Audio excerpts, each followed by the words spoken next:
I should like it. I'm afraid I'm a little out of practice this morning. And besides, I've got to get going now. Just survived, come in. What dreadful manners you have. I'm sure you're very badly brought up. I was. I wish I had brought you up. I'm so sorry you didn't. It's too late for that now, I suppose. I'm not so sure.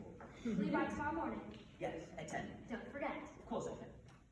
Oh, Lady Silver, there's no list of your guests in the Morning Post today. It seems to have been crowded out by the county council, the London conference, or something equally as boring. Would you let me have a look? I have a particular reason for asking you. I think Mr. Trafford would give you one. Thanks, so much. Tommy Trafford is the most useful person in London. And who was the most ornamental? I am. How clever of you to get it. Goodbye, Lady Silver. You'll remember what I said to you? Yes, but I don't know why you said it to me. Hardly know myself. Goodbye, Miss Mabel. I wish you were not going. I had 4 wonderful adventures this morning, 4.5 in fact. You might stop and listen to some of them. 4.5. How very selfish of you. There won't be any left for me. I don't want you to have any. They would not be good for you. That's the first unkind thing you've ever said to me. How charmingly you said it. 10 tomorrow. Sharp. Quite sharp. And don't bring Mr. Trafford. Oh, I shan't bring Tommy Trafford. Tommy Trafford is in great disgrace. I'm delighted to hear it. Oh, Gertrude, I wish that you would speak to Tommy Trafford.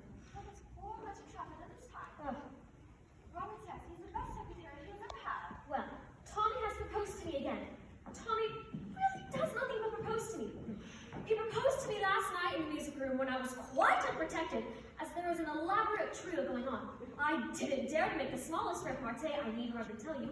If I had, it would have stopped the music at once. Musical people are so absurdly unreasonable. They always want one to be perfectly dumb when one is longing to be absolutely deaf. Then he proposed to me again in broad daylight in front of that dreadful statue of Achilles. Really, the things that go on in front of that work of art are quite appalling.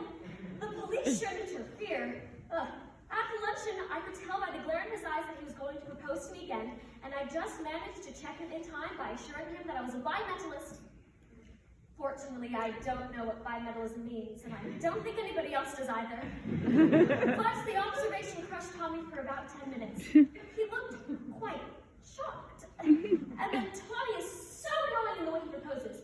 If he proposed at the top of his voice, I should not mind so much. That might produce some effect on the public. But he does it in a sort of florid, confidential way.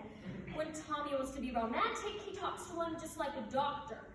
I mean, I'm very fond of Tommy, but his methods of proposing are quite out of date. I wish Gertrude he would speak to him and tell him that once a week is quite often enough to propose to anyone, and that it should always be done in a manner that attracts some attention.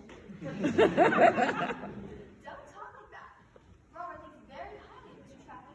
He believes he has a brilliant future before him. Oh, I would not marry a man with a future before him for anything under the sun. I know, dear. You married a man with a future, didn't you? But then Robert was a genius, and you have a noble, self-sacrificing character. You can stand geniuses. I have no character at all, and Robert is the only genius I could ever bear. As a rule, I think they're quite impossible. Geniuses talk so much, don't they? Such a bad habit. They're always thinking about themselves when I want them to be thinking about me. I must go round now and rehearse at Lady Basil's. You remember, we're having a tableau, don't you? The triumph of something. I'm not sure what. Oh, I hope it'll be a triumph of me. The only triumph I'm really interested in at present.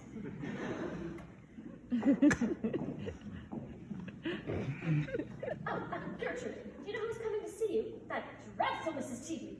In the most lovely gown. Did you ask for her? Mrs. Cheatley, coming to see me? Impossible. I assure you she's coming upstairs as large as life and not nearly so natural. That way, Mabel. Remember, Lady Basil isn't making you. Oh, I must shake hands with Lady Markby. She's delightful. I love being scolded by her. Lady Markby, Mrs. Cheatley. Dear Lady Markby, how nice of you to come and see me. Why don't you sit down, Mrs. Cheatley? Thanks. Isn't that Miss Chiltern? I should like so much to know her. Mabel, Mrs. Cheatley, what you doing? I thought your frock so charming last night, Miss Chiltern. So simple and suitable. Really, I must tell my dressmaker. It would be such a surprise to have. Goodbye, Lady Markby. Coming already? I'm sorry, but I'm obliged to. I'm off to rehearsal. I've got to go stand on my head in some tableau. On your head, child. I hope not. I believe it is most unhealthy. But it is for an excellent charity, in aid of the undeserving. The only people I'm really interested in at present present. I'm secretary and Tony Trafford is treasurer. And what is Lord Goring? Lord Goring's president. The post should suit him admirably, unless he has deteriorated since I knew him first. You're remarkably modern, Mabel. A little too modern, perhaps. There's nothing so dangerous as being too modern, when it's apt to go old-fashioned quite suddenly. I've known many instances of it. What a dreadful prospect. My dear, you need not be nervous. You will always be as pretty as possible. That is the best fashion there is, and the only fashion that England succeeds in setting.